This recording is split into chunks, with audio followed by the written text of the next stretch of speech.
I understand that you get 3 strikes in this game. Strike 1 is they try and shut you up and discredit you, which I've just been through. Strike 2 is they try and put you in jail for no reason. And strike 3 is they kill you. And I now firmly believe that they're going to try and kill me. People ask me why I unblocked Andrew Tate from Twitter. It's the same reason why I bought Twitter. We need to escape the suppression from the Matrix and expose the global elites. Andrew Tate has been offered $1 billion to shut his mouth, but since he declined, they threw him in jail. When I talk about the Matrix, it primarily applies to men because men are the backbone of the slave force. They always have been and always will be. Unfortunately now, if you're a law-abiding man inside the Matrix, your future and the life that's laid out for you is nothing.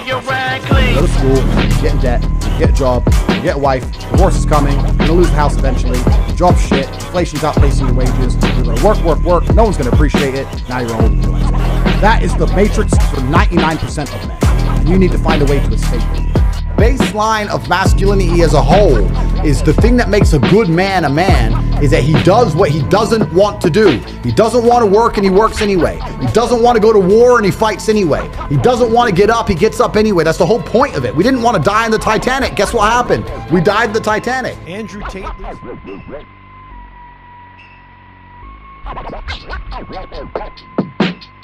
I'm loading up my clip, got a plan for tonight. A dog in my hand, in my pocket is a knife. The brothers are both very strong, they're resilient, and they're holding up, but obviously the conditions are not good. They're in a Romanian jail cell, and they've been detained for a very lengthy period at this point. They have limited access to their attorneys. It's not a good condition for them. You've obviously represented a lot of people. Sorry, please finish. I was going to say, to your second point, they're controversial public figures, but that's not a crime. And at this point, we have not been provided any proof that they've committed any crimes, nor have they even been charged. So I would ask that people presume them innocent as they are. They were brothers, but bound by more than blood. They were twins as well, counterparts, gangster princes of the city they meant to conquer. Every single organization on the face of the planet is corrupt. This is why I say to people, I say, listen, I would never ever kill myself. I truly believe they're going to come and they're going to try and kill me on a long enough time frame because they tried to shut me up and I won't shut up. They're going to try and put me in jail, they're going to kill me, and I would never kill myself under any circumstances ever. And the reason I say this, and I say this to people, they go, but what can they put you in jail for? And I'm like, how ignorant are you to believe they need a reason? You believe I can get a lawyer and prove myself innocent? That's not how it works. They can't put you in jail if you're innocent. Yes, they fucking can. They can and they do and they fucking will. I would never kill myself under any circumstances, ever. It's the most common tactic in the world. First, they insult your character and attack you. Stage 1 of the 3 stage. Attack you, your character, and cancel you. They put you in jail for something you did not do. And the last is they kill you. And I'll make it very clear here, I would never kill myself under any circumstances, ever. Ever.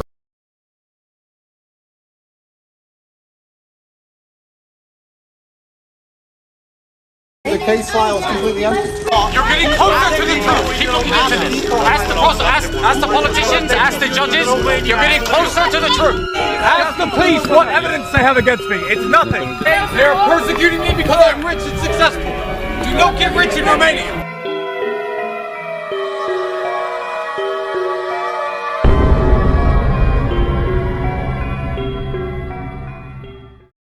Okay. So the thing is that I actually, since I was a kid, I wanted to be like really rich.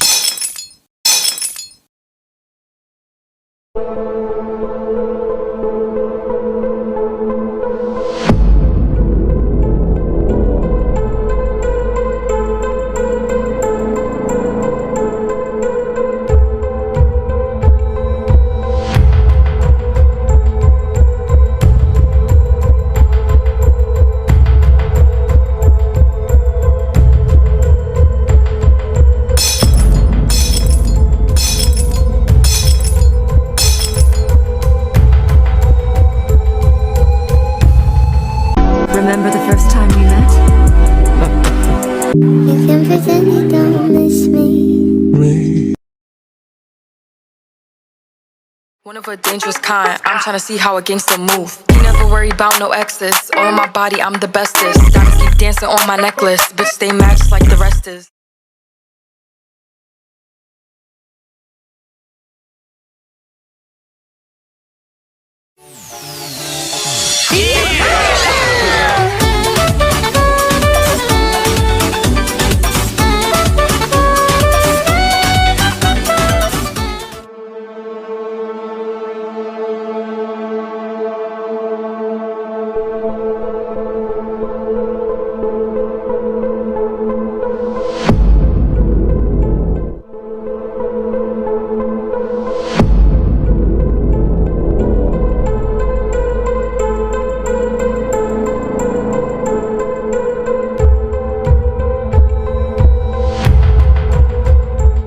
Know who Andrew Tate is? Yeah. Do you like him? Yeah.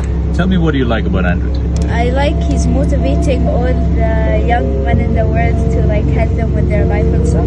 What is one thing that he told you that you really like? Like for example, you're like big or like fat, to like go to the gym and like work out to like being strong, rich. What I like about him is that how he teaches people not to be weak and how he tells people not to give up and helps them with basically everything. What do you want to tell Andrew Tate? Imagine he's in front of you right now. I'd tell him to like keep going and to never stop, like teaching men to be strong and rich.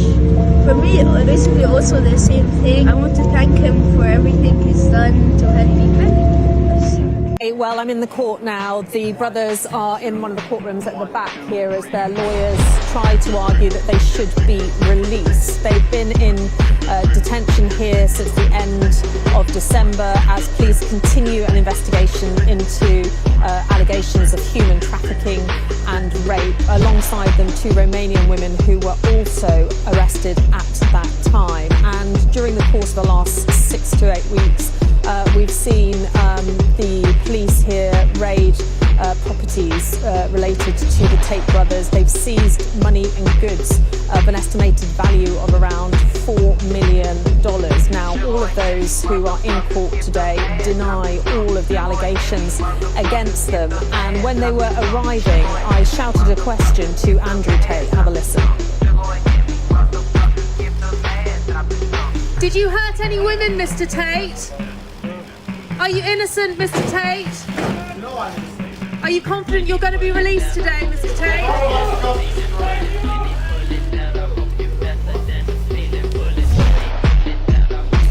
So as we speak, they are laying out their case, and in the next few hours we will hear if they've been successful, if they will be released, or if they'll continue to be held here until the end of February. Who do you think is they? There are people who've been in charge of the world for quite a long time. And to keep it simple and to make sure this podcast stays up, the people who control the money are going to control the world. Because if you have money, you can influence people. Yeah. Right? So, and the governments, what do the governments need? Money. So they're a layer in the chain. The governments are the illusion of choice. Yeah. It doesn't matter who the fucking president is. Bullshit. Right? So the true matrix, the people who truly control it, they want as much influence and power as possible. This is human nature. If you have a company, you're not going to hire employees who disagree with you and don't listen to you. You're going to want them to be as compliant as possible. Just like you're going to want your woman to be as compliant as possible. It's who you are as a man, right? So if you're one of the most important, powerful billionaires on the planet, you're going to want as much power over the world as possible. You want people to be compliant. So you're going to look for that outside support structures and attempt to attack them. If you have a girlfriend and she's 100% and she listens to you, except she has this one friend who's always in her ear talking shit, they're going to say, don't be friends with her anymore. So if you're trying to teach the children X, but their parents are trying to teach them Y, you're going to say, we need them to spend less time around their parents. So how do we do that? We need the parents to be more busy, and we need them to go somewhere. That's just like some crazy control shit, though, is what I'm saying. But that's what they've done. Yeah. It's on purpose. Like, it's very, very purposeful. It's all done on purpose. These people I just are think not fucking stupid. the average person doesn't understand that, like, that statement means that, like, there's people above us that are just trying to control us, right? Oh, completely. There's people in charge above us trying to control us all. I mean, if the last 3 years haven't proved that, I don't know what's going to prove it to you. But there's definitely people who want to control us, because all of us, every man on earth, has an innate instinct for power and control. We're all human. We're not pure creatures. The reason you guys love doing this podcast is because you love being big and getting more followers and getting more influence. What is influence? Power. It's control. It's what you want. It's what I want. It's what everyone wants. If you get to a certain level in life, that's what you want. And you're going to have power and influence over a whole bunch of people. You may believe, it's not even necessarily evil, you may believe that you're helping them. They don't understand the world. They're the little peasants. They're the ants. I'm the big billionaire. I'm going to teach them things they don't know they need to learn yet. Their mother is outdated. She's in their ear. we're going to separate them so I can help the kids. They may think they're doing it for a good reason, but what they're really doing is trying to propagate their own personal worldviews on other people. As we all do, as you do, as I do, etc. They've just managed to have a lot more influence and more power to do it, right? Mm-hmm. So you talk about governments. The fuck is a government? Governments are bought and sold. That's all bullshit, right? But there's people in charge of the world who want us to listen when they talk, and they're going to do their very, very best to stop anybody or stop any kind of power or support structure which is going to prevent them. It's done on purpose. This is why they also try and ensure that the people of most nation states are infighting. This is why government and politics and everything is the biggest lie in the world. You have Democrats and Republicans arguing with each other all fucking day when there are two sides of the same coin. And the people in charge of all of it are laughing. Bro, if you had to fight 100 fucking cats, right? You'd probably get through it, but it'd be a bit messy. The first thing you want to do is turn 100? Fuck. Yeah, well, 100 what? I take 100 cats easy. Yeah. Snap the necks like fucking Rambo. Point is, you'd want to turn all the white cats against the fucking yellow cats. First. Start civil war first. Let's get them on easy. We don't working together on me now. Let's man. Well, you're Democrat, you're Republican. You're black, you're white, you're brown. You're gay, you're straight. You're a man, you're a woman. You're this, you're that, you're this, you're that. And everyone's gonna sit there and fucking argue all day, and they're gonna sit at the top laughing. There's more of us than there is of them. But they don't think that. They're very, very smart. It's divisive on purpose. How do they get that smart? It's because it's age old, bro. This shit's been around for a very long time. So it's just families that have learned along the way? It's not just families. It's just age old. If you look at how... But that's like really smart shit. Look at how England conquered India. England conquered India with less than 100,000 troops. There was millions of Indians. And the supply line is 9 months long. How do you do it? You turn up. You turn one team against another team, one family against another family, one tribe against another tribe. Arm one side, they start winning. Oh shit, we need to take some power back. Arm the other side. Do. It's basic foreign policy. And it's internal policy. It's basic. It's how it's always been. And then before you know it, who runs India? The British. That's how you do it, right? That's how America does most of its foreign policy today. Me and Andrew used to have no food. I used to drive my broken Volkswagen Golf to the KFC restaurant in Dunstable, United Kingdom. And I used to sit in my car. And you couldn't ever eat anyone's leftover food if they ever had their mouth on it. But at KFC, they used to buy buckets. And I would sit and wait for people to sit outside, eat their meal, and leave the bucket on the table. And I used to go and take that bucket, 3 or 4 pieces of chicken. And I used to collect 20, 30, 40 pieces of chicken that were perfectly fine left in the buckets. And I used to go home and I used to freeze that chicken. And me and Andrew would break it up, put it in our rice, and that was our meal. That's what sustained us for that hard year. That year we had when I was 21 and you were 22. That's how broke we were. You talk a lot about purpose, why we are created as humans and why we're here. Like, what is the purpose of life? Why have we been given life? I think we're here to struggle and to learn. I don't think we're here to be happy. That's why when we keep going back to the happy argument, I've always found that kind of frustrating and annoying. Yeah. When someone goes, oh, but I want to be happy. Why? Like, why do you want to sit there and laugh? Like you were happy your entire childhood. That's your happy days. You're allowed to be happy as a kid. It's all over now, right? You're a man. You have responsibilities. I think we're here to do important things, and important things are going to be difficult, and they're going to be hard, and you're going to get frustrated. But that's what gives you purpose. I think we're here to struggle. I think we're here to endure pain. Yeah. I think we're here to just see how hard we are to kill. I think that going through terrible things and living through them and coming out the other side is one of the most fantastic things about being human. I think that it's almost like once you understand what life is really about, there's no emotion which isn't enjoyable. The only emotional state which can be seen as detrimental is feeling nothing at all. But if you're sitting at home and you're feeling truly heartbroken, at least you're feeling something, right? And I think that's the whole part of being human. I think we're here to struggle. I think we're here to go through pain. I wake up each day and go, what can I attack? What problem can I solve? And look at history. Why did Genghis Khan wake up and want to conquer the whole world? Why did Napoleon conquer the world? Why did Alexander the Great conquer the world? You just wake up and just say, give me this, give me that. I want all of it. Yeah. There's an army there. They're really big. We're better. It's intrinsic. You need to go and conquer. That's the purpose of life. Do you believe that God created us? So why did God create us to struggle? Because if you don't struggle, you don't learn. God created us to learn and understand ourselves and understand other people and understand the world. And what did I say earlier? I said that you don't learn a lesson without pain. So you have to struggle to learn anything. There's only 2 ways to learn things, the hard way or the harder way. If you're smart, you can learn the hard way. But in my experience, 99% of the planet only learn the hardest possible way. If you want to feel happy inside of yourself and and you want to feel content and you want to feel stable inside of yourself, you need to live true to God. And I'm not saying you can't drink a little bit of alcohol or not party or not have a little bit of fun, but you have to be a good person. I don't believe in the societal paradigms in which they have tried to construct this idea of happiness. I don't believe or subscribe to the way that happy and sad is currently understood by the masses of the population. I think if you are anything less than absolutely distraught, you are happy. You're a version of happy. It's like saying gray is a version of black, right? No matter how light the gray is, you can still call it a version of black. And unless you've gone through an event, which hopefully doesn't happen too often, like the passing of a family member or something that's truly destructive and detrimental to your mindset, besides these events, which hopefully only happen a few times in your life, you should be happy. If you're not crying or paralyzed in silence due to the absolute magnitude of a detrimental circumstance or the absolute magnitude of a negative event, then you are a version of happy. So I am always happy is the short answer. I don't believe in not being happy. I don't believe in not saying to myself I'm happy. I'm always a version of happy. And this idea of chasing happiness and always being concerned and preoccupied with how happy you are is actually the biggest mistake that a lot of people make, I think, in the world today. Especially men who wake up and go, oh, I don't really feel happy, so I need to get happier. And that's how they end up down a hedonistic path of drugs or alcohol or gambling, chasing pleasure. I don't care how I feel.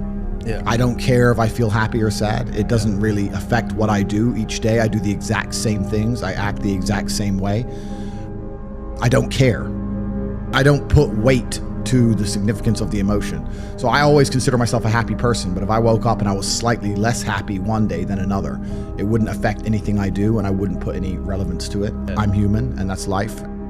So yeah, am I any happier now that I have hundreds of millions of dollars than before I was broke?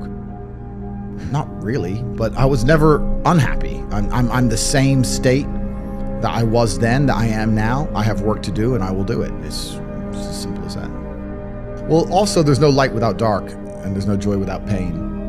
You can't have a rainbow without a little rain. No matter how hard you chase pleasure and happiness, there's going to be dips and troughs in between. There's going to be come downs and downtrends, and you're going to have the juxtaposition between that time you were laughing your head off and acting giddish like a child, and the time that you feel depressed as such. And I think it's much better to just adopt a very disciplined, stoic mindset. I'm always the same base level of happy regardless. If I lost all of my money today, I would be the same happy. If my net worth quadrupled, I'd be the same happiness. But as long as I'm alive and the people I care about and love are alive, and as long as God gives me the honor of doing my duties and providing for the people I care about, as long as I get to wake up and know that there's a whole bunch of people in the world who need me and I get to work hard to please them and do good for society and good for the world, then I'm a vessel of God and I'm happy enough to survive. That's all I look at it as. I don't ever consider how do I feel. That doesn't cross my mind. I have things to do. I'm too busy. I have things to do every single day. I have very important things to do, and how I feel really is not going to affect how I complete those tasks. And when I speak to men, they say I'm unhappy or I need to be happier. I think that's absolutely the wrong frame of life. You're a man, you have duty, you have honor, you have things you should be doing regardless of how you feel. And the people who are perma-obsessed with happiness or sadness, I just think it's the wrong paradigm to view the lens of life. I think you should get up and do what needs to be done. Motivated to do things that you don't want to do. So then, Andrew, how do I do it? Like, how do I do it? People who train every day don't want to train every day. They are not motivated to train every day. They are something else. Motivation is the wrong word. They are not motivated. They are disciplined. Andrew, are there ever days where you don't feel like working out or you don't feel like doing work? Every fucking day, I don't feel like doing things that I still do. It's called discipline. It's called being a man. It's not about feeling like doing it. You only do things you feel like doing. You know what you end up doing? What? You end up sitting around with a belly, drinking soya fucking latte bullshit. That's what you end up doing if you only do what you feel like doing. You have to wake up and say, I don't feel like training, but I must train. I will only drink water. I will watch Tate speak. Go to CobraTate.com, join HU. I will stop being a loser. I will follow the word of Tate. I have a question. That's what you need to do. Can I get Whether it's hard. No, this is my stream. I'm talking. Okay. You need to do what you're supposed to do, not what you feel like fucking doing. That's the difference between a man and a fucking child. You do not become a man doing what you feel like doing. You become a man doing what you're supposed to fucking do. The men on the Titanic didn't feel like dying that day. It's your duty. It is your duty to not be a fat piece of shit. But you fucked it up because of a lack of motivation. Nah, bro.